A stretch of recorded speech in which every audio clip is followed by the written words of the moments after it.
দেখতেই লোভনীয় লাগছে। দেখেন খাবারটা কি খাবার এটা বলেন তো? হ্যাঁ, ঠিক গেস করেছেন, এটাই পাস্তা।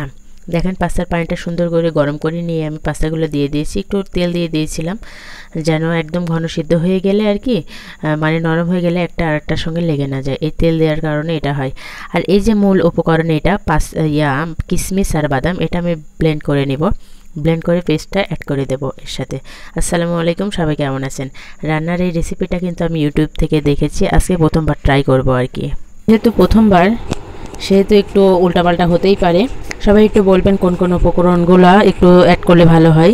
তাছাড়া টেস্ট করে আমি জানাবো আপনাদের আসলে টেস্টিটা কেমন হয়েছে। আপনারা উপকরণগুলো দেয়া দেখতে থাকেন, মানে আমি রেসিপিটা কিভাবে বানাই। তবে একটা জিনিস কি জানেন তো, নিজেরা যেভাবে রান্না করি না, নুডলস যেভাবে রান্না করি আমি সাধারণত ওইভাবে রান্না করি। এর আগে আমি শুনছিলাম আমার ছোটো ননদের কাছে দুধ দিয়ে নাকি এটা রান্না করে খেলে খুব মজা হয়।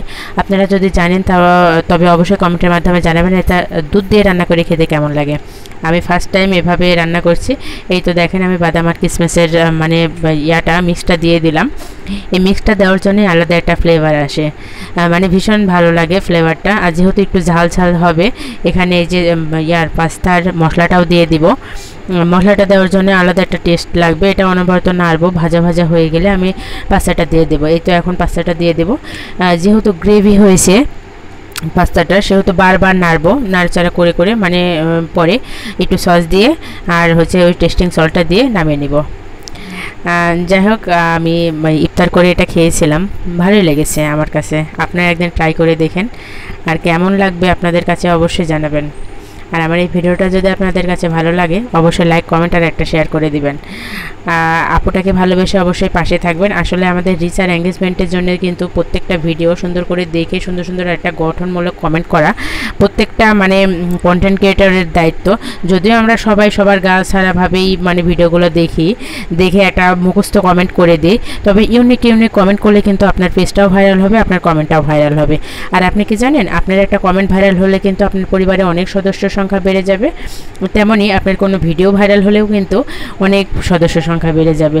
আর যেহেতু আমার কোনো ভিডিও এখনও ভাইরাল হয়নি সেহেতু আমি বুঝি না, কিন্তু আমার কিছু কিছু ছবি পোস্ট যেমন ওইটা ভাইরাল হয়েছে। আমার কয়েকটা মানে ছবি বেস্ট ভিউ হয়েছে, মানে ভালোই ভিউ হয়েছে, আমার খুব ভালোই লাগে। ওখান থেকে আমি অনেক হচ্ছে ফলোয়ার পেয়েছি। যাই হোক, এই তো আমি হচ্ছে টমেটো সসটা দিয়ে দিলাম। ওটা দিয়ে আর বেশিক্ষণ নাড়াচাড়া করবো না। লবণটা আসলে মনে হচ্ছিলো একটু কম কম হবে, এই জন্য একটু লবণ দিয়ে দিলাম। টমেটো সস দিলে তো লবণটা একটু বেশি করেই অ্যাড করা লাগে। যাই হোক, টেস্টিংটা কিন্তু অসাধারণ ছিল। আপনারা একদিন রান্না করে ট্রাই করে দেখতে পারেন কেমন হবে। আপনাদেরটা একটু জানাবেন কমেন্টের মাধ্যমে। এই তো আলহামদুলিল্লাহ ফাইনাল লুক, মাশাআল্লাহ। ধন্যবাদ সবাইকে।